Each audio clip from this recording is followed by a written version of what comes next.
আসলে গাড়িটা নিয়ে নাও স্যার, আমার আর মনে স্যার করো পরে তোমার আমি দেখতেছি জন্য মাফ করে আগে নিয়ম মানো তুমি আগে নিয়ম মানো সাইড করো এই জেনে রাখো আমার আসলে গাড়িটা নিয়ে নাও স্যার, আমার আর মনে স্যার মেন রাস্তা উঠছে ধরছি, কাজ করতেছি আমরা। মেন রাস্তা উঠছে ধরছি, ভিআইপি রোডে তো ওঠা নিষেধ, এটা তো আপনার নিজেরাও জানেন। যাইতেছে ভাই, আমি তো বুঝি না, সববারই যাইতেছে। আপনি কিছু না কেটে এক্সটেন্ড করছেন, ও সিগন্যাল দিচ্ছে, তারপর আপনি সামনে এসে এটা বাইকের পিছনে আমি তো পিছনে পড়ে গেছি, আমি তো পিছনে এখন আপনি কি যাবেন না যাবেন এটা বলেন। আমি আমার আজকে মাফ করে দেওয়া হয়েছে। মাফ করে দেন স্যার, আমি আপনি কি যাবেন না যাবেন না ভাঙেন না। আজকের মতো মাফ করে দেন স্যার, আমি আর কখনো আমি আজকে যে মাফ করলে কালকে আপনি আবার উঠবেন, আজকে ছেড়ে দিলে কালকে আবার উঠবেন, আমি কখনো আজকে ছেড়ে দিলে কালকে আবার উঠবেন। আমি কখনোই আসবো না স্যার, আপনি যদি প্রতিবন্ধী হন আমি আপনাকে ছেড়ে দিতাম। আমি কখনোই আসবো না স্যার, আমার এই হাতটা দেন পুরো রক্ত সব কাটা স্যার। রুগী থাকতো আমি ছেড়ে দিতাম। ব্যাটারি চালিত যে তিন চাকার যানবাহন সেগুলোকে আমরা আটক করতেছি, কারণ এই যানবাহনগুলো জ্যাম এবং রাস্তায় প্রতিবন্ধকতা এবং অ্যাক্সিডেন্টগুলো ঘটায়।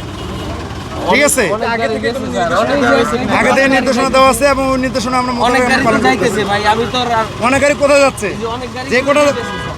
আমাদের লোকবল সংকট, যে কোটা আমরা পারতেছি আমরা আমার দেন receive হাতে করতেছি। সবকটা রক কাটা স্যার, আপনি আমি আমার যদি পারতাম এখন আপনি কি যাবেন নাকি যাবেন না এটা বলেন, যাবেন নাকি যাবেন না। আজকের মতো আমাকে মাফ করে দেন, আমি আর আপনাকে কখনোই আমি আসবো ছেড়ে না। দিলে কালকে আপনি আবার উঠবেন, কখনো আসবো না, আর কখনো আসবো না, আজকে আপনাকে ছেড়ে দিলে কালকে আপনি আবার উঠবেন। কখনোই কি বলছে ছেড়ে দিবে কিনা তাই ব্যাপারে ছেড়ে দিবে বলছে, কিন্তু একটু শাস্তি দিয়ে তারপরে ছেড়ে দিবে শাস্তি বলছে। দিল আপনাকে ওকে বলছে যে ডিউটি করতে, ডিউটি করার পর গাড়ি ছেড়ে দিবে। কত সময় ডিউটি করলেন আপনি 10 মিনিট ডিউটি করতে বলছে। তা জানেন মেইন রোডে অটোরিকশা ওঠা নিষেধ, তারপরে কেন উঠলেন আসলে কি বলবেন? আর কি আমি তো পুরোপুরি জানি নাই, আমার হাত কাটা, আমি অটো মেন রোডে উঠি না, আমি বলিতেই থাকি। তা বারবার আইন ভঙ্গ যদি করা হয় সেক্ষেত্রে সাহায্য কি করা উচিত? এরপরে আর হবে না, আমি আর উঠবো না, এই পর্যন্ত উঠছি, আর উঠবো না। আর জন্য কখন- কি হয়েছে? আমার হাত আমি জ্ঞানিং দিয়ে কনেকটেশনে কাজ করতাম, কি সুন্দর কাইটে গেছে। দেখেন আচ্ছা আচ্ছা তারপরে থেকে আমি আর কি অটোরিকশা মেইন রোডে ওঠা নিষেধ, তারপরে উঠছেন কেন? স্যার, আমি তো দেখতেছি সব গাড়ি যাইতেছে, আমি কখনো আসি নাই, গাড়ি যাইতেছে বিদায় আমি তুমি উপরে আগে উঠছি। সাইড করো পরে তোমার আমি দেখতেছি আজকের জন্য মাফ করে আগে দেন নিয়ম স্যার, মানো আজকের জন্য মাফ করে দেন। তুমি আগে নিয়ম মানো সাইড করো এই জেনে রাখো আমরা তো ছেড়ে দিব ওনাকে, সে ছেড়ে দেওয়ার জন্য তো আমাকে সে সুযোগটা দিতে হবে। আপনি আমাদের নিয়মটাকে মানেন, আমি আপনাকে তো ছোটোখাটো পানিশমেন্ট দিই, 1 ঘন্টা পরে যদি আমি ছেড়ে দেই, কথা তাহলে আপনি অপেক্ষা করলেন, তারপর আমি ছেড়ে দিতাম, কিন্তু উনি তো আমাকে নিয়মটাই পালন করতে দিচ্ছেন না। আমি যে রিস্কে ধরছি অবৈধভাবে মেন রাস্তা উঠছে, সে সুযোগটাই তো দিচ্ছে না। বলেন, আপনারাই বলেন, আমরা তাদেরকে সহযোগিতা করবে, সে সহযোগিতা করার মনোভাবটাও তো তাদের মধ্যে নাই। উনার অভিযোগ রয়েছে আরো অনেক রিকশা ছেড়ে দেওয়া রিস্কা কি বলবেন? এই ব্যাপারে আমি একটা কথা বলবো যে আমরা যতটুকু পারি আমরা সাধ্যমতো চেষ্টা করি, আমাদের হাতে যেটা আমরা হাতের কাছে আসে বা আমরা ধরতে পারি সক্ষম হই সেটা আমরা ধরি, কিন্তু আমাদের গায়ের উপর দিয়ে গেলে তো আমরা সেটা রিসিভ করবো না বা ধরবো না, তাই না?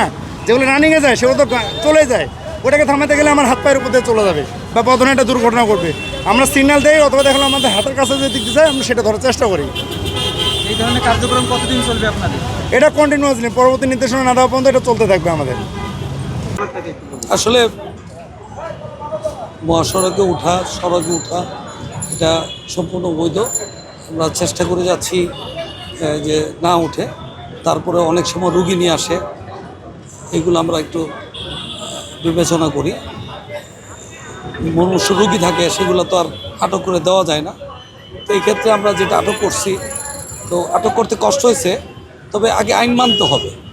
যদি আইন মানে, সে আমাদের কথা মানে, আমরা দেখব যে অসুস্থ হইলে যে সে যদি বেশি সমস্যাগ্রস্ত হয় তখন তো তাকে আর পানিশমেন্ট দেওয়ার মানে আওতায় থেকে তাকে মুক্ত করার চেষ্টা করব, যাতে আমরা পানিশমেন্ট তাকে না দিই।